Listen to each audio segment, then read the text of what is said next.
Yes, sir. We're talking that Game of Thrones spoiler review of No One. Finally, Arya has become a little badass, honestly, because I was a little worried for her. I mean, I did feel like there was a little Assassin's Creed in this episode. I'm not gonna lie. It felt a little Assassin's Creed, jumping around, going from rooftop to rooftop. No, I'm sorry. So yeah, I mean, I thought Arya. I think Arya and the Hound were the best parts of this episode. All the other parts that were in this episode was kind of lackluster. Kind of was getting a little bit bored, honestly. But let's start with the Hound.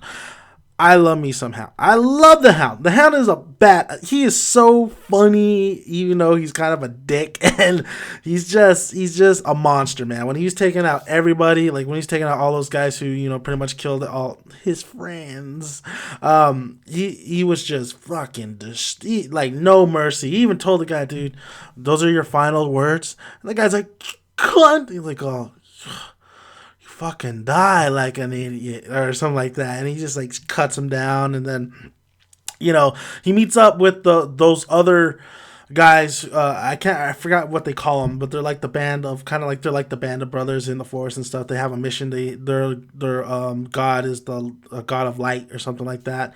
Remember that one guy he chopped down with the eye patch, and he magically came back to life. Well, the Hound meets up with them. I do love how they haggle. Like, I'll give you one of my men out of respect so you can kill. He's like, 2. Okay. And then the one guy's like, no. We're not butchers here. He even tells that one dude with the arrow, like, hey, don't be a little lady. I fought stronger ladies than you. Like, the Hound is awesome, man. I love the Hound. He's definitely going to join up with them. You can see him thinking about it, contemplating it when they offer him, like, hey, why don't you join our band of brothers here, and we have a purpose. And, the Hound's going to do it. And I like that. I like that move a lot. I mean, because the Hound, he stopped fighting, like they said, and it's gone somewhat okay, but really bad, honestly, for him. So the other thing was Cersei. Cersei now is screwed. She cannot be on trial by combat anymore. Her son, the dick son, honestly, he's an idiot. I can't believe he's going to play it like this. The son has, with the High Sparrow and all his cult following, have made it where the Seven Kingdoms do not have combat by trial anymore. Now it's just legit combat. And I'm like, what? Like, just get this. Fuck these people. I mean, Cersei's bodyguard, when he ripped that guy's face, I was like, ugh. But, yeah, I mean, I hate the religious aspect of this show. I'm sorry. Like, I just do. Like, I mean, because it was Cersei's fault. I don't feel sorry for Cersei. Cersei is an idiot for bringing that guy in and him taking over, basically. So it's her fault. But then we have her brother Jaime, and Jaime's still trying to take that castle from Blackfish. And I did like that aspect of it, using the one guy from the Red Wedding, and he goes in there and says, everybody, I'm a pussy, lay down your damn weapons. We're going to give Jaime the castle. And then Blackfish goes out dying, like he wanted to. He wanted to die in a castle. He died in a castle. We saw Brienne basically try to convince him to just lay down your arms. Sansa needs you, but it doesn't happen. Brienne and Jaime, it's going to happen. I think those two are eventually going to have to fight. It just feels like it's a fated fight that's going to happen, even though both of them kind of, it might not be romantically, well, it might be on Brienne's side, but Jaime really does care about Brienne as a friend, as a comrade, because Jaime is pretty much loves his sister, like really loves his sister. But I do like, I really do feel like those two are eventually going to have to fight. Somebody's going to die, and one of them are going to die in somebody's arms. So we'll see how that goes. We had Tyrion try to stand up comedy hour, baby. Yeah. Do you see Grey Worm? He's like, oh fuck, that joke was terrible. Let me see. Give me the mic. All right. A priest and all that stuff. I thought that was pretty funny right there. And then Miss Sunday, like, man, she's fine. I just realized she was in the Fast and Furious, was it 7 movie? Oh my god, she's fine. But they get attacked by the Masters, and we see Daenerys or Khaleesi's come back, finally back with her dragons out, just parked outside. I'm just saying, all her ships are destroyed. She's gonna get ships from Greyjoy. Sister's gonna give her. That's where they're headed to. So she's gonna get ships, and then she's able to defend pretty much now her city. Now that she's back, because now she has an army, so she'll be fine. Her entrance was okay. Honestly, it could have been a little bit more epic. I felt like that entrance was like, she just came in here like, what did I miss? And that was pretty much it. And Tyrion, I bet she's like, fuck, man, where the fuck you been? God damn it. So that was pretty funny. So going to Arya, I think Arya was the best one. I mean, we see the actress pretty much help her out, give her the milk with Poppy, help her wounds. Arya's still alive, of course. A lot of people have speculated that her swordsman master from the very beginning of this series was still alive, and he was going to make an appearance in this episode.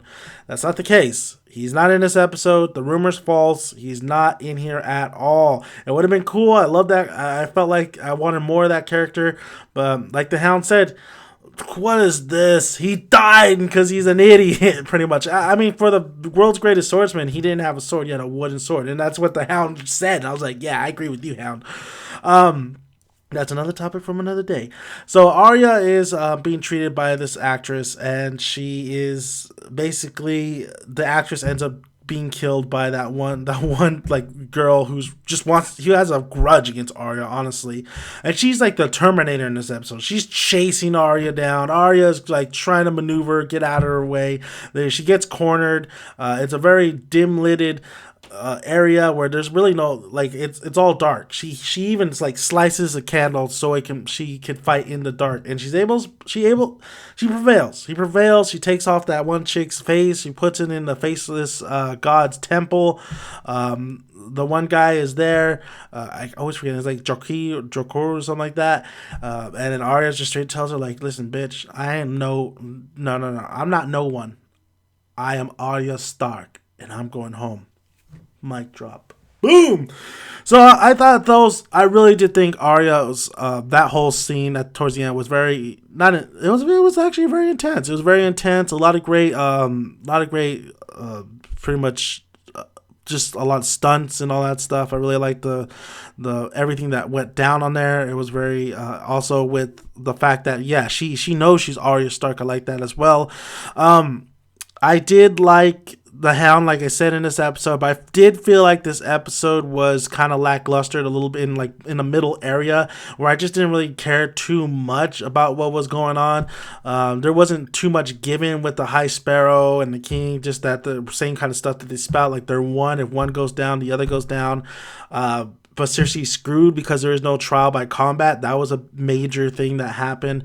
But overall, when I watched this, I'm thinking like, a little bit of Assassin's Creed through this whole episode. But I'm thinking like, man, it still looks great. The CGI on that towards the end, when all that fire and brimstone was coming down and shit, I thought that was pretty nice actually for a television show. I mean, I thought it was pretty nice.